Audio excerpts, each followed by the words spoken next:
एक 10वीत शिकणारा मुलगा म्हणतो मला हॅकर व्हायचं आहे, कारण ते ग्लॅमरस आहे आणि मग ते सिनेमात बघितलं जातं. सायबर सिक्युरिटी म्हणजे हॅकर असं नाही.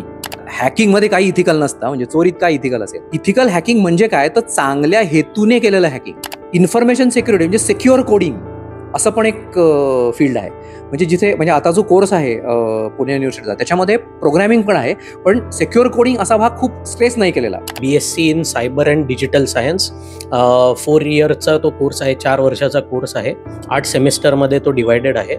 एलिजिबिलिटी याची आहे 12th विथ PCM आणि मिनिमम 50% त्याची एलिजिबिलिटी आहे. तुम्ही असं काहीतरी करा की यायला सांगून टाका की अटॅकच करू नका आमच्यावरती म्हणून. आणि असं करता येईल का? बिलकुल करता येईल, पण त्याच्यामागे हे पण विचार केला पाहिजे की जो हॅकर बसलाय तो पण यायला सांगणार अटॅक कर म्हणून. मग त्याचं काय करणार आपण? सायबर सिक्युरिटीमध्ये 2 प्रकारे करिअर करता येतं. एकाला म्हणतात ऑफेन्सिव्ह आणि एकाला म्हणतात डिफेन्सिव्ह. ऑफेन्सिव्ह म्हणजे अटॅक करणं, डिफेन्सिव्ह म्हणजे प्रोटेक्ट करणं. तर प्रोटेक्शनमध्ये जास्त जॉब आहेत थोडक्यात. की 30 कंपन्यांची आम्ही टायअप पण केलेलं आहे आणि त्याच्या माध्यमातून ट्रेनिंग होणार आहे आणि त्याच्यानंतर स्टुडंटना प्लेसमेंट ऑपॉर्च्युनिटीज पण मिळणार आहे. मोबाईल फोन आहे, तो फुटला तर आतला जो डेटा आहे तो मला महत्त्वाचा आहे की चोरीबद्दल काय मला शोधायचं असेल तर मग ते काढणार कसं? तर डॅमेज डिव्हाइसेसमधनं सुद्धा आपल्याला इन्फॉर्मेशन काढून घेता येते. हे अजून चौथं एक सेक्टर त्याच्यामध्ये, त्याला म्हणतात फॉरेन्सिक्स. कंपन्या काय करतात की दुसऱ्या माणसाकडून त्याचं ऑडिट करून घेतात. त्यामुळे इन्फॉर्मेशन सिक्युरिटी ऑडिटर हा तिसरा रोल आहे याच्यामध्ये. तिथे एक SQL इंजेक्शन अटॅक म्हणून एक अटॅक आहे. त्याच्यामध्ये जो तुम्ही SQL क्वेरी देऊन म्हणजे तुम्ही ॲक्च्युली डेटाबेसमधनं सगळ्याच्या सगळा डेटा बाहेर काढू शकता पूर्ण. म्हणजे आता दुसरा एक लिगल अँगल पण होतो या सगळ्याला. लिगल अँगल म्हणजे कंप्लायन्स. तर कंपन्यांमध्ये अशी मोठी डिपार्टमेंट्स पण आहेत, त्याला म्हणतात GRC.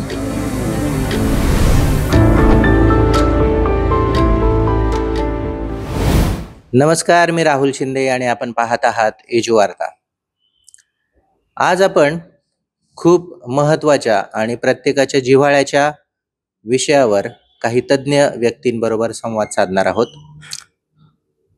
आपण पाहतो की आपण कुठल्याही एका आपल्या ओळखीच्या व्यक्तीला किंवा कुठल्याही परिचित व्यक्तीला फोन केला की समोरून एक रिंग ऐकायला येते आणि सायबर हल्ले होत आहेत, त्याच्यासाठी काय करायचं, कुणाला संपर्क साधायचा, अशा स्वरूपाचे काही कॉल आपल्याला ऐकायला येतात.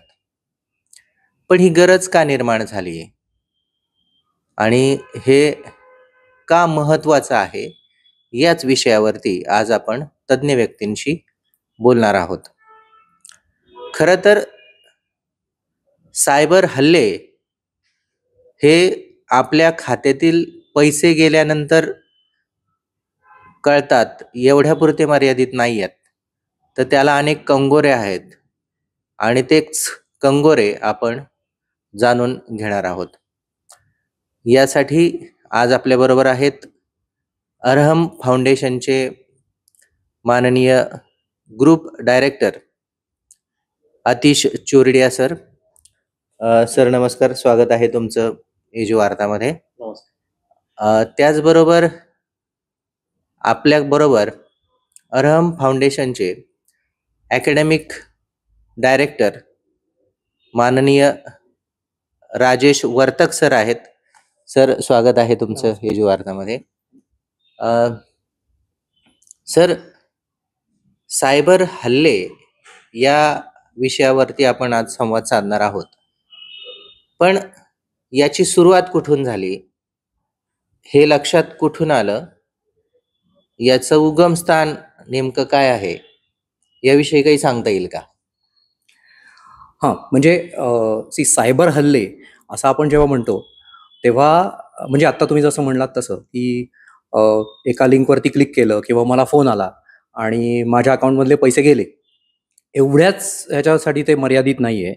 तर सायबर हल्ल्याचा उगम म्हणजे जसं जसं टेक्नॉलॉजी वाढत गेली, म्हणजे प्रोग्रेस होत गेली, ॲडव्हान्स होत गेली, तसं तसं आपण असं म्हणू की चोरी करायचे प्रकार आणि वाढत गेले. आणि सगळ्यात मोठं म्हणजे त्याचं उगमस्थान असा आपण विचार केला तर इंटरनेट.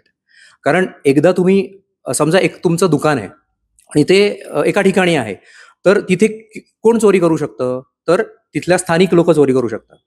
पण तुम्ही तेच दुकान इंटरनेटवर नेलं की अख्खं इंटरनेट म्हणजे जगातनं कुणीही तुमच्यावरती अटॅक करू शकतो. सो त्याच्यामुळे हे जे अचानक क्षेत्र वाढलंय त्याला आपण अटॅक सरफेस असं म्हणतो. सायबर सिक्युरिटीच्या भाषेमध्ये. सो ते खूप वाढलं आहे आणि त्याच्यामुळे म्हणजे इंटरनेटचा जसा प्रसार आहे आणि त्याचं म्हणजे त्याचे जे फायदे आहेत खूप सारे, आपण जगापर्यंत पोहोचू शकतो सगळ्या लोकांपर्यंत, तसंच त्याला व्हल्नरबिलिटी म्हणतात, म्हणजे आपल्यावरती अटॅक व्हायचे चान्सेस पण वाढलेत. तर हे जे आहेत हा अटॅक फक्त आपण म्हणजे माझ्या खिशातनं पैसे गेले एवढंच नाही आहे, तर असे बरेच सारे गोष्टी आहेत. म्हणजे त्याला आता तुम्ही जर सांगितलं त्याला फिशिंग अटॅक असं म्हणतात.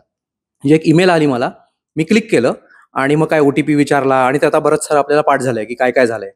आता तुम्ही असं विचाराल की म्हणजे हां, मग ते माहिती आहे आम्हाला, आम्ही करणार नाही. तर तसं होत नाही, कारण सगळ्यांकडे अवेअरनेस नाहीये. पण आता रिसेंट अजून म्हणजे तुम्ही टेक्नॉलॉजिकली ॲडव्हान्स असला तरी सुद्धा म्हणजे आता रिसेंट असं ऐकिवात आलंय की फिशिंग अटॅकनी एका एम्प्लॉयची रेसिग्नेशन मेलच आली आणि HRनी ती प्रोसेस करायला सुरुवात केली आणि नंतर असं लक्षात आलं की ऍक्च्युली त्यांनी रेसिग्नेशन दिलंच नव्हतं. म्हणजे हे डीप फेक आणि जे काही टेक्नॉलॉजीज आहेत पुढे, त्याच्यानी काय होऊ शकतं म्हणजे एक भीतीदायक पण आहे एका बाजूला, पण दुसऱ्या साईडला आपल्याला त्याच्यामध्ये अपॉर्च्युनिटीज पण असू शकतात, हे पण बघायची गरज आहे. सो हा एक टाईपचा अटॅक झाला. तसं दुसऱ्या अजून टाईपचा अटॅक जो असतो त्याला म्हणतात DDoS, म्हणजे distributed denial of service attack. आता म्हणजे काय, एक दुकान आहे तुमचं आणि मी कॉम्पिटिटर आहे त्याचा समजा, आणि मला तुमचं दुकान बंद पाडायचं आहे. तर मी सोप्या शब्दात काय करेन, तुमच्या दुकानासमोर खूप सारे लोक पाठवून देईन, एक 50-60, आणि दुकान छोटं आहे तुमचं, त्याच्यामुळे ते लोक काहीतरी हे दाखवा ते दाखवा असं सांगत राहतील, ऍक्च्युली विकत नाही घेणार काही सुद्धा. पण त्याच्यामुळे काय होईल, जे खरंच गिराईक आहेत ना त्यांना ऍक्सेसच मिळणार नाही दुकानाचं तुमच्या. हेच मी जेव्हा डिजिटली करतो तर त्याला DDoS अटॅक म्हणतात. म्हणजे मी काय करणार, माझी वेबसाईट आहे त्याच्यावरती मी वेगवेगळे मशीन्स लावणार आणि कंटिन्युअस त्यांना लॉग इन पेजला रिक्वेस्ट टाकत राहणार, म्हणजे त्याला अटॅक म्हणतात.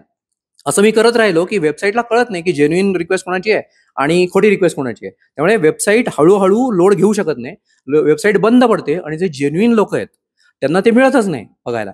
आणि जसं टेक्नॉलॉजी वाढते ना तसं अजून ते अवघड होतं. ह्याचं कारण, पूर्वी असं मशीन्स वापरून करायचे लोक, पण जो एक 2-3 वर्षापूर्वी एक मोठा DDoS अटॅक झाला होता, त्याच्यात तुम्हाला आश्चर्य वाटेल, सेन्सरवरून DDoS अटॅक केला होता. म्हणजे कम्प्युटरला आपल्याला खूप सारे पैसे घालायला लागतील, सेन्सर किती पैशात येतो. म्हणजे अशा हजारो लाखो सेन्सरनी जर अटॅक केला तर थांबवणार कसं.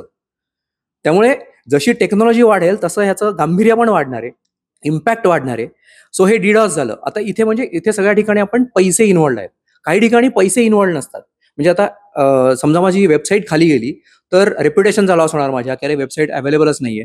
पण एक 2-3 वर्षापूर्वी गव्हर्नमेंटच्या वेबसाईट्सवरती पण असा अटॅक झाला होता. आणि अटॅक म्हणजे त्यांनी काय केलं, टेक्स्ट चेंज केलं वेबसाईटवरचं, म्हणजे, आणि त्याला काय म्हणतात डिफेसमेंट अटॅक. म्हणजे मी फक्त तुम्हाला दाखवलं की मी काही करू शकतो. सो अशा प्रकारे असे वेगवेगळे अटॅक्स आहेत. तर हे मी जे तुम्हाला सांगितले, किंवा एक मालवेअर म्हणून जो अटॅक आहे, किंवा हे आपण खूप वेळा ऐकलंय आतापर्यंत, रॅन्समवेअर. म्हणजे काय होतं त्याच्यामध्ये, एक तुमची समजा कंपनी आहे, त्या कंपनीमध्ये तो व्हायरस घुसतो, असं आपण धरू, किंवा मालवेअर घुसतं, आणि त्याच्यानंतर तो सगळ्या गोष्टी एन्क्रिप्ट करायला सुरुवात करतो. आणि त्या सगळ्या गोष्टी एन्क्रिप्ट झाल्या अख्ख्या की त्याच्यानंतर तुम्हाला एक मेल येते की ह्या तुमच्या एन्क्रिप्टेड गोष्टी या ठिकाणी आहेत आणि मग त्यासाठी आता तुम्ही आम्हाला पैसे द्या, रॅन्सम आपण जे म्हणतो तसं. तर हे पैसे द्या म्हणजे ते पैसे देऊन सुद्धा हे लोक देतील की नाही माहिती नाही. म्हणजे आपण हिंदी सिनेमामध्ये जसं बघतो की किडनॅप केलं आणि मग पैसे मागतायत आपल्याकडे, तशा टाईपचं आहे. आणि त्याच्यात अजून गंमत अशी आहे की हे लोक पैसे जे पेमेंट असतं ते बिटकॉईनमध्ये मागतात, त्याच्यामुळे ते ट्रेस पण होत नाही की नक्की कोणाला पैसे गेले. सो त्याच्यामुळे हे खूप सारं अवघड आहे. त्यामुळे मग DDoS अटॅक म्हणजे अशा टाईपचे खूप सारे अटॅक रोज नवीन नवीन होत आहेत. पण ह्या काही गोष्टी म्हणजे मालवेअर, DDoS अटॅक किंवा रॅन्समवेअर आणि किंवा फिशिंग अटॅक, हे जे आहेत ना, हे मेजर म्हणजे आतापर्यंत जे सगळे जे सर्वे झाले त्याच्यामध्ये या 3 अटॅकसाठी त्या 3 अटॅकचं प्रमाण हे जगामध्ये खूप जास्त आहे. सरांनी आता सायबर संदर्भात महत्वाची माहिती दिलेली आहे. पण हे अटॅक होत असताना हे रोखायचे कसे, याच्यासाठी काय काळजी घ्यायची, याच्यासाठीचं मनुष्यबळ तयार करणं ही काळाची गरज आहे. आणि हे लक्षात घेऊन सावित्रीबाई फुले पुणे विद्यापीठासह देशभरातील अनेक विद्यापीठांनी नवनवीन अभ्यासक्रम सुरू केले. पुण्यातील काही मोजक्याच महाविद्यालयामध्ये सायबर सिक्युरिटी या संदर्भातले अभ्यासक्रम सुरू आहेत. अरहम फाउंडेशन हे त्यापैकी एक आहे. डॉक्टर आतिश चोरडिया ह्या फाउंडेशनचे डायरेक्टर आहेत. सर, आपण हा अभ्यासक्रम का सुरू केला आणि आपल्याकडे या संदर्भातल्या कोणत्या सुविधा आहेत आणि आपण मुलांना काय त्या सुविधा पुरवतो आणि याची ऍडमिशन प्रोसेस काय असते याविषयी आम्हाला सांगा. सर्वप्रथम मी सांगू इच्छितो, आमचा जो ग्रुप आहे, अरहम ग्रुप ऑफ इन्स्टिट्यूट, तो जवळपास 9 वर्ष जुना आहे आणि त्याआधीही आम्ही वेगवेगळ्या इन्स्टिट्यूशनच्या माध्यमातून आत्तापर्यंत बरेच कोर्सेस चालवलेत. बरेच वेगवेगळ्या सेक्टरमध्ये आम्ही कोर्सेस चालवलेले आहेत. आत्ता गेल्या 4 ते 5 वर्षापासून आमच्या डोक्यात एक विषय होता, की सायबर सिक्युरिटी हा एक महत्त्वाचा विषय म्हणून उदयाला येतोय आणि अ, अशा प्रकारच्या कोर्सेसची फार दिवसापासून गरज होती. म्हणजे ही काही नवीन नाही आहे. पण नुकतंच सावित्रीबाई फुले पुणे विद्यापीठाने हा कोर्स जेव्हा लॉन्च केला, आम्ही त्याला इमिडिएटली अप्लाय करायचं ठरवलं. मग त्या दृष्टीने आम्ही त्याला इंडस्ट्रीला कसं जोडता येईल आणि त्या माध्यमातून अ, जवळपास 30 एक कंपन्यांशी आम्ही करार केला आणि त्यांच्याकडून आम्ही इनपुट्स घेतले, की ह्या कोर्सला अजून एन्हान्स कसं करता येईल. तर राजेश वर्तक सरांसारखे ह्या क्षेत्रातले जे तज्ज्ञ आहेत, त्यांच्याकडून आम्ही हेल्प घेतली आणि हा कोर्स थोडा अजून रिडिझाइन केला. म्हणजे विद्यापीठाचा सिलेबस तर सगळीकडेच शिकवला जातो.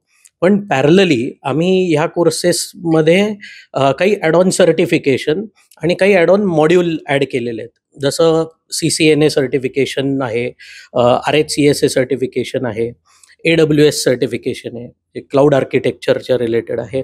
नंतर सर्टिफाईड एथिकल हॅकिंग म्हणून सर्टिफिकेशन आहे. तर असे बरेचसे इंटरनॅशनली रेकग्नाइज सर्टिफिकेशन जे आहेत, त्याचं ट्रेनिंग पण आपण याच्यामध्ये इन्क्लूड केलेलं आहे. सरांनी आता अभ्यासक्रमाच्या विषयी थोडक्यात माहिती सांगितलेली आहे. सर, हा अभ्यासक्रम अकॅडमिकली तुम्ही रन करता, तर यात नेमका सिलेबस काय असतो? मुलांना यातून शिकल्यानंतर काय मिळतं आणि हे जे सायबर हल्ले आहेत, ते रोखण्यासाठीचं जे नॉलेज आहे, ते या अभ्यासक्रमातून कसं मिळतं? काय सांगाल? ओके, चांगला प्रश्न आहे. बेसिकली असं आहे की पहिल्यांदा आपण हे समजून घेऊ की आपल्याला सायबर सिक्युरिटी शिकायचं आहे म्हणजे काय. कारण ते जे फील्ड आहे हे एवढं मोठं आहे आणि त्याच्यात खूप सारे स्पेशलायझेशन्स आहेत. म्हणजे तुम्ही मला विचारलं तर तसं 10 सेक्टर आहेत वेगवेगळे, ज्याच्यात तुम्ही स्पेशलाइज करू शकता पूर्णपणे. सो त्याची सुरुवात, मी त्याचे फाउंडेशन, त्याचे बेसिक्स या कोर्समधून ॲक्च्युली कव्हर होतात. सो पहिल्यांदा हे समजून घेऊ, कारण याच्याबद्दल ना बऱ्याच साऱ्या चुकीच्या संकल्पना लोकांमध्ये रूढ आहेत. म्हणजे बऱ्याच वेळा मी मुलांशी बोलतो. म्हणजे 10वीचा मुलगा सुद्धा, एक 10वीत शिकणारा मुलगा म्हणतो मला हॅकर व्हायचं आहे, कारण ते ग्लॅमरस आहे आणि मग ते सिनेमात बघितलं जातं आणि मग खूप काहीतरी ते, म्हणजे तो टेक्निकली खूप भारी करतो, असं लोकांचं म्हणणं आहे. तर सायबर सिक्युरिटी म्हणजे हॅकर असं नाही.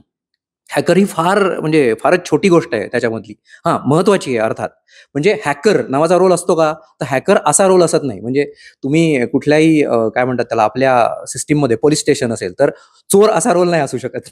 त्याच्यामुळे त्याला थोडंसं वेगळं नाव. आता सरांनी शब्द वापरला इथिकल हॅकिंग. सो इथिकल, आता हॅकिंगमध्ये काही इथिकल नसतं, म्हणजे चोरीत काय इथिकल असेल. सो पण असा तो शब्द आहे कारण ते ऑक्सिमॉरॉन आहे. पण इथिकल हॅकिंग म्हणजे काय, तर चांगल्या हेतूने केलेलं हॅकिंग, म्हणून त्याला इथिकल हॅकिंग म्हणतात. म्हणजे थोडक्यात असं की एखादं, आता मला तुम्ही म्हटलं की हल्ले प्रोटेक्ट करायचे आहेत मला, तर हल्ले करणाऱ्या माणसासारखा मला विचार करता आला पाहिजे. मग त्याच्यासारखा विचार करून मी अटॅक कसा करीन, असा जो विचार करतो त्याला फक्त नाव थोडंसं वेगळं आहे. त्याला म्हणतात पेनिट्रेशन टेस्टर किंवा पेनिट्रेशन टेस्टिंग, तो जे करतो त्याला. पण ते कसं सांगून केलं जातं, असं नाही की अचानक हल्ला केला कुणावरती तरी. आणि त्याचा फायदा असा होतो की मी जसं मगाशी म्हटलं की व्हल्नरेबिलिटीज म्हणजे लूपहोल्स जे काय आहेत ते सगळे आपल्याला सापडू शकतात, की तुमच्या सिस्टीममध्ये हे लूपहोल्स आहेत जे वापरून एखादा हुशार हॅकर आतमध्ये जाऊ शकतो आणि तुमचं नुकसान करू शकतो. तर म्हणजे पेनिट्रेशन टेस्टिंग हा एक भाग आहे त्याच्यामधला. आता बऱ्याच वेळेला होतं कसं, लोकांचं म्हणणं असं आहे की अरे नाही, मी खूप भारी हॅकर होणार. तर बऱ्याच वेळा मी हे एक्झाम्पल दिलंय की एक कुलूप आहे माझ्याकडे आणि ते कुलूप मला तोडायचं आहे. तर काय शिकायला लागेल? आणि असा प्रश्न विचारला की जनरली मुलं सांगतात, "सर काय नाही, हातोडा शिकायचा." म्हणजे एक हातोडा घ्यायचा, जोरात मारायचं कुलपावरती की तुटेल. हे बरोबर आहे सर्वसामान्यपणे. पण आपण इथे कुणाशी डील करतोय? तर इंटेलिजंट लोकांशी डील करतोय आणि आपण इंजिनिअर आहोत. म्हणजे आपण प्रॉब्लेम सॉल्व्ह करतोय म्हणून. तर विचार असा केला पाहिजे की मी लॉक तोडणारे बरोबर आहे. पण लॉकवरती मी कुठे मारीन की कमीत कमी एफर्टमध्ये किंवा छोट्या हातोडीने पण ते तुटेल आणि लवकर तुटेल, असं पाहिजे मला. तर मग ह्याच्यासाठी मला काय माहिती पाहिजे? हातोडा शिकून उपयोगच नाहीये. म्हणजे लोकं आत्ता काय करतात, मी टूल शिकलो म्हणजे एक मला काहीतरी म्हणजे बंदूक दिली मला. पण कुणाला मारायचं माहिती नसेल मला तर काहीच उपयोग नाही. सो असं म्हणजे असं बऱ्याच सारं मिसकॉन्सेप्शन्स आहेत. तर शिकताना काय शिकायला पाहिजे, तर कुलूप कसं बनवलं गेलं ही पहिली गोष्ट आहे शिकायची, आणि मग ती तोडता कसं येतं असं शिकायची गरज आहे. म्हणून हा जो कोर्स असतो ना सायबर सिक्युरिटीचा कुठलाही कोर्स, तर त्याच्यात फक्त टूल्स नसतात. त्याच्यामध्ये कसं असतं, म्हणजे फॉर एक्झाम्पल आपण कम्प्युटर्समध्ये बघितलं तर अटॅक कशा कशावर होऊ शकतो किंवा कम्प्युटर सिस्टीम कशाची बनलेली असते. एक म्हणजे हार्डवेअर असतं. मग हार्डवेअरती आपण बघतो ऑपरेटिंग सिस्टीम असते, म्हणजे विंडोज असते, लिनक्स असतं, त्याच्यावरती अटॅक होऊ शकतो. त्याच्यावरती काय असतं, तुम्ही इंटरनेट म्हणजे दोन कम्प्युटर इंटरनेटनी जोडता, सो नेटवर्कनी जोडता, नेटवर्कवर अटॅक होऊ शकतो. म्हणजे हार्डवेअर, ऑपरेटिंग सिस्टीम, नेटवर्क, आणि आता आपण म्हणतो क्लाउड. सो या 4 गोष्टी तुम्हाला कशा बनल्या आहेत हे जर तुम्ही शिकलाच नाही तर तुम्हाला अटॅक कसा करता येणार किंवा तुम्हाला डिफेंड कसा करता येणार. म्हणजे सायबर सिक्युरिटीमध्ये 2 प्रकारे करिअर करता येतं. एकाला म्हणतात ऑफेन्सिव्ह आणि एकाला म्हणतात डिफेन्सिव्ह. ऑफेन्सिव्ह म्हणजे अटॅक करणं, डिफेन्सिव्ह म्हणजे प्रोटेक्ट करणं. तर प्रोटेक्शनमध्ये जास्त जॉब आहेत थोडक्यात. तर एक जॉब मी तुम्हाला सांगितला तो म्हणजे पेनेट्रेशन टेस्टर असा. त्याचा पेनेट्रेशन टेस्टर पासून वाचवण्यासाठी जो जॉब असतो त्याला म्हणतात म्हणजे आयदर सायबर सिक्युरिटी अॅनालिस्ट किंवा त्याला नेटवर्क इंजिनियर पण म्हणू शकतो आपण, किंवा सिक्युरिटी ॲडमिनिस्ट्रेटर म्हणतात. म्हणजे तो काय करतो की असा अटॅक होईल असं मला वाटलं तर प्रोटेक्ट करेन मी. मग त्याला काय माहिती पाहिजे, ऑपरेटिंग सिस्टीम माहिती पाहिजे, नेटवर्क माहिती पाहिजे. सो हे सगळं माहिती पाहिजे. सो हा दुसरा भाग झाला. आता आपण हे सगळं केलं, म्हणजे एक मोठी कंपनी आहे, 400 कम्प्युटर्स आहेत, तिथे आपण प्रोटेक्ट करायला फायरवॉल लावली, आपण शब्द ऐकलेत, अँटीव्हायरस इन्स्टॉल केलं, हे सगळं चालू आहे. पण हे सगळं बरोबर चाललंय की नाही, म्हणजे दोघांच्याच नॉलेजवरती हे चालू आहे. तर हे तिसऱ्या माणसाकडून आपण व्हेरीफाय करून घेतलं तर अतिशय उत्तम. त्याच्यामुळे मग कंपन्या काय करतात की दुसऱ्या माणसाकडून त्याचं ऑडिट करून घेतात. त्यामुळे इन्फॉर्मेशन सिक्युरिटी ऑडिटर हा तिसरा रोल आहे याच्यामध्ये. आता हे सगळं झालं आणि समजा तरी सुद्धा अटॅक झाला, तर अटॅक झाल्यानंतर मला समजा एक हार्ड डिस्क आहे आणि मी ती हार्ड डिस्क मला मला माहिती इथं प्रॉब्लेम झालाय आणि ती हार्ड डिस्क बंद पडली, किंवा मोबाईल फोन आहे तो फुटला, तर आतला जो डेटा आहे तो मला महत्वाचा आहे की चोरीबद्दल काय मला शोधायचं असेल तर मग ते काढणार कसं, तर डॅमेज डिव्हाइसेस मधनं सुद्धा आपल्याला इन्फॉर्मेशन काढून घेता येते. हे अजून चौथं एक सेक्टर आहे, त्याच्यामध्ये त्याला म्हणतात फॉरेन्सिक्स. सो फॉरेन्सिक हे म्हणजे हे सायबर सिक्युरिटीचाच भाग आहे, पण ते जास्त गुन्ह्याशी रिलेटेड आहे. सो हे 4 महत्वाचे झाले. आता नवीन काय काय उदयाला येतात ते सांगतो. अशा खूप साऱ्या कंपन्या आहेत की ज्यांच्याकडे आम्ही आमच्या डोमेनमध्ये खूप चांगले होतं, आम्हाला सायबर सिक्युरिटी खूप कळत नाही. एक दुसरी गोष्ट, आम्हाला प्रोटेक्शन करून तुम्ही सर्व्हिस द्या ना, आम्हाला प्रोटेक्शन करण्यासाठी लोक नाही घ्यायचे. तर आणि तो रिमोटली पण करू शकता तुम्ही. म्हणून आता जी सर्व्हिस सुरू आहे ना त्याला म्हणतात सॉक, SOC, म्हणजे सिक्युरिटी ऑपरेशन सेंटर. म्हणजे थोडक्यात काय, तुम्ही रिमोटली दुसऱ्या कंपनीवर अटॅक होतोय का याच्यासाठी लक्ष देऊ शकता. सो आणि अशासाठी खूप सारे रिक्वायरमेंट्स आहेत, म्हणजे त्याला सॉक इंजिनियर म्हणतात. आणि मग त्याला दोन्ही प्रकार असतात, म्हणजे अटॅक झाला तर काय काय करायचं, त्याला म्हणतात इन्सिडन्स रिस्पॉन्स, म्हणजे त्या स्टेप्स कशा द्यायच्या तुम्ही, किंवा थ्रेट इंटेलिजन्स, म्हणजे अटॅक होईल किंवा नाही होणार, मग मॉनिटर कसं करायचं. सो कंटिन्युअस मॉनिटरिंग करायचं. मग अटॅक झालं तर काय प्रोसिजर करायची, अटॅक होऊ नये म्हणून काय करायचं, असं सगळं चालू असतं. सो हे अगदी क्लोजली रिलेटेड रोल झाले. त्याच्या पुढे अजून 2 गोष्टी आता नवीन अस्तित्वात आल्या, त्या अशा आहेत की पूर्वी सॉफ्टवेअर डेव्हलपमेंट असं जेव्हा करायचे तेव्हा सिक्युरिटीशी त्याचा काहीही संबंध नव्हता. की मी कोड लिहिला, तो सिक्युअर आहे की नाही, कुणीतरी तो हॅक करू शकतो का. म्हणजे एक जस्ट नाव म्हणून सांगतो, तिथे एक SQL इंजेक्शन अटॅक म्हणून एक अटॅक आहे. त्याच्यामध्ये जो तुम्ही SQL क्वेरी देऊन म्हणजे तुम्ही ऍक्च्युली डेटाबेसमधनं सगळ्याच्या सगळा डेटा बाहेर काढू शकता. म्हणजे तुमच्या ऍप्लिकेशनचा काही उपयोग नाही, मी कुठेही अटॅक करणार नाही, पण तुमच्या डेटाबेसमध्ये जे valuable customer data, phone number आहे, सगळं सगळं पळवून नेऊ शकतो मी. सो आता ते थांबवायचं कसं, तर बऱ्याच वेळेला कोडिंग चुकतं. त्यामुळे आता असं झालंय की सिक्युरिटी हे स्पेशलाइज फील्ड नाही राहिलंय डेव्हलपमेंटच्या दृष्टीने. ते असं करतात की मला सगळं डेव्हलपमेंट करताना पण मी काळजी घेतली पाहिजे. हे सगळ्यांची काळजी आहे आता, जे CTOs किंवा CEOs आहेत सॉफ्टवेअर डेव्हलपमेंटमध्ये, त्यांची ही काळजी आहे. तर मग मी इन्फॉर्मेशन सिक्युरिटी म्हणजे सिक्युअर कोडिंग असं पण एक फील्ड आहे. म्हणजे जिथे म्हणजे आता जो कोर्स आहे पुणे युनिव्हर्सिटीचा, त्याच्यामध्ये प्रोग्रॅमिंग पण आहे, पण सिक्युअर कोडिंग असा भाग खूप स्ट्रेस नाही केलेला, पण हे स्पेशलायझेशन नंतर करता येतं. सो त्याच्यामध्ये आता नवीन शब्द जे आपण ऐकतो ते म्हणजे डेव्हऑप्स म्हणून म्हणतात. म्हणजे सगळं ऑटोमेशन, म्हणजे मी सॉफ्टवेअरमध्ये कोड लिहिला की डायरेक्ट डिप्लॉय करू शकतो मी फास्ट. सो त्याच्यामध्ये अजून पुढचं व्हेरिएशन सिक्युरिटी ऍड केले, त्याला DevSecOps असं म्हणतात. सो DevSecOps हे नवीन गोष्ट आहे. म्हणजे आता जे 3 वर्ष 4 वर्ष एक्सपिरियन्स लोक आहेत ते सिक्युरिटी म्हणजे ह्याच्यावर काम करतात. म्हणजे डेव्हऑप्सचं जे फील्ड आहे किंवा जी पाईपलाईन म्हणतात त्याला, ती मी DevSecOps वापरून सिक्युअर करतोय. आणि ह्याच्या सोडून सगळं पूर्ण म्हणजे आता दुसरा एक लिगल अँगल पण होतो या सगळ्याला. लिगल अँगल म्हणजे कंप्लायन्स. तर कंपन्यांमध्ये अशी मोठे डिपार्टमेंट्स पण आहेत, त्याला म्हणतात GRC. म्हणजे हे आता अजून मूळ धरायला लागलंय, म्हणजे जॉब्स वाढतायत त्याच्यामध्ये. तर GRC म्हणजे काय? गव्हर्नन्स, रिस्क आणि कंप्लायन्स. सो जर तुम्ही बघितलं तर आता जो रिसेंट रिपोर्ट पब्लिश केलाय, रिस्कोमीटर म्हणजे बजाज अलियन्स रिस्कोमीटर म्हणून ते रिस्कचं हे एक रिपोर्ट देतात दरवर्षी, कुठल्या रिस्क आहेत. सलग 4 वर्ष सायबर सिक्युरिटी इन्सिडन्स ही रिस्क आली आहे. सगळ्यात मोठं जास्त नुकसान काही $1 बिलियन मध्ये त्याच्याने होतंय. सो त्याच्यामुळे असं आहे की कंप्लायन्स म्हणजे लिगल पण अँगल आहे त्याला. सो हे करण्यासाठी एक वेगळी टीम असते. म्हणजे फॉर एक्झाम्पल आता तुम्ही GDPR ऐकलं असेल, किंवा आपल्याकडे डेटा प्रोटेक्शन म्हणजे DPDP नावाचं नवीन स्टँडर्ड येऊ घातलंय भारतामध्ये, जे आता येईल. सो बेसिकली मुद्दा असा आहे की हे सगळं पण सायबर सिक्युरिटीशी रिलेटेड आहे. सो मी जसं मगाशी म्हटलं की एक्सपान्स इतका जास्त आहे, तर त्याची तयारी करायची. म्हणजे मला आत्ता सायबर सिक्युरिटीला जायचंय, मला हॅकिंग माहिती आहे फक्त, पण एकदा मी जर कोर्स केला, आणि आता इथे तर सावित्रीबाई फुले पुणे युनिव्हर्सिटी असल्यामुळे इथे ग्रॅज्युएट होणार आहे तुम्ही, म्हणजे तुम्हाला एक युनिव्हर्सिटीकडून क्रेडेन्शियल मिळणार आहे. त्यामुळे त्याच्यात प्रोग्रॅमिंग पण तुम्ही करता, हे सगळे विषय पण शिकता. आणि जसं सर आत्ता म्हणले तसं आम्ही त्याच्यामध्ये हे करतोय की फक्त एवढंच नाहीये, तर त्याच्याशी अलाइड गोष्टी पण लागतात तुम्हाला. म्हणजे आता एक लिनक्स ऑपरेटिंग सिस्टीम माझी जर फेमस असेल, तर ती मला येत असेल, तर इंडस्ट्रीमध्ये मला डिमांड जास्त असेल. CCNA सर म्हणले, तर CCNA म्हणजे नेटवर्किंगचा एक परवलीचा शब्द झालाय. सो CCNA मला येत असेल, तर समोरच्या इंटरव्ह्यूअरचा माझ्याकडे बघण्याचा दृष्टिकोन बदलतो, की अरे मला हे माहिती आहे. सो इंटरनॅशनल सर्टिफिकेशनचा अभ्यास करणं, आणि मग जमलं तर मला सर्टिफिकेशन पण करता येईल. सो दोन्ही माझ्याकडे असेल तर मला जॉब मिळायला सोपं जातं. सो त्याच्यामुळे असं आहे की हा जो कोर्स आहे हा एक काय म्हणतात त्याला, मैलाचा दगड किंवा फाउंडेशन स्टोन असं आपण म्हणतो, की मला पुढे जाऊन खूप मोठं करिअर करायचं. ते करिअर करायला मी 10 वर्षांनी शिकून मी काहीतरी चीफ इन्फॉर्मेशन ऑफिसर 15 वर्षांनी होईन, पण त्याचं जे फाउंडेशन आहे ते सगळं जर का आता मी हॉरिझॉन्टली शिकलो पूर्ण, तर या कोर्समध्ये नक्की बिल्ड करता येईल. आपण आता अरहमकडनं, कॉलेजकडनं काय काय सुविधा दिल्या जातात याविषयी जाणून घेऊयात. सर, आत्ता ॲडमिशन प्रोसेस सुरू आहे. मुलं ॲडमिशन घेऊ शकतात. पण ॲडमिशन घेतल्यानंतर आपल्या इथे काय सुविधा आहेत? त्यांना इंटर्नशिप मिळते का? आणि प्लेसमेंटची सुविधा काय आपण केलेली आहे याविषयी सांगावं. सर्वप्रथम ह्या कोर्ससाठी लागणाऱ्या सर्व फॅसिलिटीज ज्या आहेत, जसं सायबर लॅब आहे, इलेक्ट्रॉनिक लॅब आहे, आणि वेगवेगळ्या प्रकारचे जे ह्युमन रिसोर्स याकरता लागतं. कारण ह्या कोर्समध्ये नुसतं क्लासरूम टीचर नाही चालत, याला इंडस्ट्री बॅकग्राऊंडचे पण टीचर लागतात. तर आम्ही इंडस्ट्रीमधून पण बरेचसे टीचर्सचं सोर्सिंग केलेलं आहे. ह्या कोर्समध्ये आता नवीन जे NEP पॅटर्न आहे, त्याच्या माध्यमातून जे 4th इयर आहे, आधी 3 वर्षाचा कोर्स होता, आता तो 4 वर्षाचा झालेला आहे. तर 4th इयरमध्ये आम्ही त्याच्यामध्ये ट्रेनिंगही इन्क्लूड केलेलं आहे. तर 6 महिन्याचं प्रत्येक स्टुडंटला ट्रेनिंग मिळणार आहे. आणि त्यासाठी आम्ही, जसं मी सुरुवातीला सांगितलं, की 30 कंपन्यांची आम्ही टायअप पण केलेलं आहे.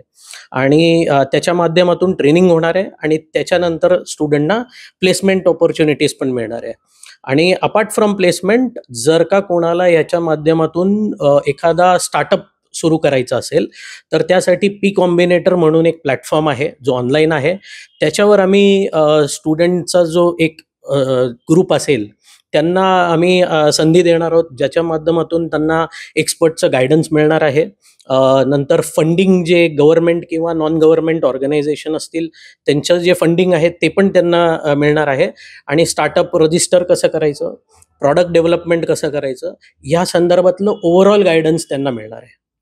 सर, इंटर्नशिपची काय सुविधा आहे? साधारण मुलांना काही इंटर्नशिप कुठल्या नामांकित कंपन्यांमध्ये मिळतं, की यापूर्वीचे आपले जे ॲडमिट झालेले स्टुडंट आहेत ते कुठे इंटर्नशिप करता आहेत का? आणि साधारण त्यांची साठीची जी संधी सुविधा जी आहे ती काय आहे?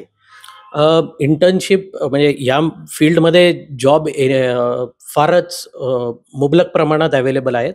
आम्ही आत्ता सुरुवातीला त्यांना, जे सेकंड इयर चे विद्यार्थी आहेत, त्यांनाही आम्ही 2 महिन्याचं ट्रेनिंग देतो, जे कोर्समध्ये नाही आहे. पण मुलांना जेव्हा कोर्स ब्रेक नंतर जो 2 महिन्याचा कालावधी त्यांच्याकडे असतो, रिझल्ट लागून नवीन कॉलेज चालू होण्यासाठी, तर त्या पिरियडमध्ये पण आम्ही त्यांना 2 महिन्याचं ट्रेनिंग दिलेलं आहे. आणि 4th इयरमध्ये जसं मी सांगितल्याप्रमाणे 6 महिन्याचं ट्रेनिंग इनबिल्टच आहे. आणि त्याच्यानंतर प्लेसमेंटच्या पण ऑपॉर्च्युनिटीज आहेत. आत्ता आपण अरहम कॉलेजकडनं काय काय सुविधा दिल्या जात आहेत या संदर्भात जाणून घेतलंय. आपण पुन्हा वर्तक सरांशी संवाद साधूयात. सर, या क्षेत्रातील वाढत्या करिअरच्या संधी आणि मुलं जी आता इतर फॅकल्टीकडे जाणारी जी आहेत, ती आता या फॅकल्टीचा नव्याने विचार करू लागलेली आहेत. अशा विचार करणाऱ्या पालकांना आणि मुलांना तुम्ही काय सांगाल? काय आवाहन कराल? ओके. माझं आव्हान असंच राहील. एक महत्त्वाची गोष्ट म्हणजे मला 2 मुद्दे सांगायचे तिथे. एक मुद्दा असा होता, की म्हणजे सायबर सिक्युरिटीला ग्लॅमर आहे खूप. अपॉर्च्युनिटी नक्की आहेत. पण असं नाहीये, की मला खूप म्हणजे मी ग्लॅमर आहे म्हणून मी पटकन काहीतरी मला मिळेल. असं न करता मी जसं सांगितलं तसं, की फाउंडेशन आहे त्याला, की तुम्ही कुलूप कसं बनवलंय हे शिका. मग ते तोडता येईल तुम्हाला. सो असंच तुम्ही स्टेप बाय स्टेप म्हणजे जसं मी सांगितलं, की पहिले फाउंडेशन मॉड्यूल्स त्याच्यानंतर तुम्ही शिकाल ते ॲडव्हान्स गोष्टी, टूल शिकायला पाहिजेत त्याच्याबरोबर प्रोसेसेस शिकायला पाहिजेत. सो तुम्ही पहिली गोष्ट म्हणजे अशी तयारी करून या, की मला एखादं इंजिनिअरिंग करायचं असेल, तर आपण कसं म्हणतो, की ओके मला हे सगळं शिकायला लागणार आहे. सो हे मला शिकायला लागेल का? नक्की मला शिकायला लागेल. सो त्या तयारीने मी यायला पाहिजे. आणि दुसरी गोष्ट म्हणजे हे मी असं काय म्हणतात एखादा कोर्स दुसऱ्या कोर्सपेक्षा वेगळा अशा अर्थाने म्हणत नाहीये. पण जनरली असं म्हटलं जातं आपल्याकडे, की इंजिनिअरिंगला जरा जास्त मेहनत करावी लागते आणि BSc BComला मेहनत कमी करावी लागते. त्याच्यात BScला तशी मेहनत असते, पण आता BSc सायबर असं जरी त्याचं नाव असलं ना, तरी तो इंजिनिअरिंगपेक्षा काही वेगळा कोर्स आहे असं मला वाटत नाही. याचं कारण असं आहे, की कोर्सेसमधलं जे काही तुम्ही शिकवता त्याची इंटेन्सिटी, रिगर तेवढंच आहे. त्यामुळे अपॉर्च्युनिटीचा तुम्ही विचार केला तर एवढे BE झालेले इंजिनिअर्स इंडस्ट्रीला मिळणारच नाही आहेत, कारण आता नाहीच आहेत, की BE स्पेशलायझेशन असले आणि इतके सब्जेक्ट असलेले, माहिती असलेले. म्हणजे तसं तुम्ही विचार केला तर BE सायबर सिक्युरिटी असं आत्ता सुरू झालंय आणि त्याच्यात सुद्धा कसं खूप डेप्थमध्ये कोर्सेस नाही आहेत. पण हा जो कोर्स पुणे युनिव्हर्सिटीने डिझाईन केलेला आहे, सावित्रीबाई फुले पुणे युनिव्हर्सिटीने, त्या कोर्समध्ये पहिल्या वर्षापासून काही काही सब्जेक्ट्स आहेत. म्हणजे तुम्हाला प्रत्येक सेमिस्टरला सायबर सिक्युरिटीमधला कुठलातरी सब्जेक्ट येतोय. सो हा एक भाग त्याच्यामध्ये आहे. आणि अजून एक भाग जो आहे तो म्हणजे AI. सो आत्ता ते परत पुन्हा हाईप असा प्रकार आणि AI वाटेल ते करू शकतं वगैरे, वगैरे. मग तुम्ही असं काहीतरी करा, की याला सांगून टाका, की अटॅकच करू नका आमच्यावरती म्हणून. आणि असं करता येईल का? बिलकुल करता येईल, पण त्याच्यामागे हे पण विचार केला पाहिजे, की जो हॅकर बसलाय तो पण AIला सांगणार अटॅक कर म्हणून. मग त्याचं काय करणार आपण? सो त्याच्यामुळे कसं आहे माहिती आहे का, AIला कळत नाही ना, तो दोन्ही साईडनी आहे. याला इंटेन्शन माहिती नाही. सो त्याच्यामुळे जर का माझ्यावर AI वापरून अटॅक झाला, तर मला थांबवायला AI यायला पाहिजे. सो म्हणजे मी सायबर सिक्युरिटी करणार का? 100%. कारण थोडक्यात मला AI वापरता येईल, पण सायबर सिक्युरिटी AI कसा वापरणार आहे कसं कळेल? म्हणजे मला AI तर यायलाच लागेल नंतर, पण मला सायबर सिक्युरिटी पहिल्यांदा आलं पाहिजे. सो फायदा असा आहे, म्हणजे लोकं असं पण म्हणतात, मी AI शिकतो ना, सायबर सिक्युरिटी कशाला शिकू? तर ॲक्चुअली ते तसं नाहीये. ते उलटं आहे, की मला सायबर सिक्युरिटी येत असेल, तर मी AIमध्ये काहीतरी चांगलं करू शकतो. सो समजा जरी AI आलं उद्या, तरी मी सायबर सिक्युरिटी म्हणून माझा रोल कमी होणार आहे का? नाही होणार आहे. सो त्याच्यामुळे मला सायबर सिक्युरिटी पण आलं पाहिजे आणि मी AI वापरून ते किती चांगल्या पद्धतीने वापरतो, हे मला शिकायला मिळेल. सर, अरहम कॉलेजमध्ये इनटेक कॅपॅसिटी किती आहे या अभ्यासक्रमाची? या अभ्यासक्रमाचं स्पेसिफिक नाव काय आहे आणि याची फी स्ट्रक्चर काय आहे? कोर्सचं नाव आहे BSc in cyber and digital science. 4 इयरचा तो कोर्स आहे, 4 वर्षाचा कोर्स आहे. 8 सेमिस्टरमध्ये तो डिवायडेड आहे. एलिजिबिलिटी याची आहे 12th विथ PCM आणि मिनिमम 50% त्याची एलिजिबिलिटी आहे. फीस साधारणतः 75,000 रुपयाच्या आसपास आहे पर इयर.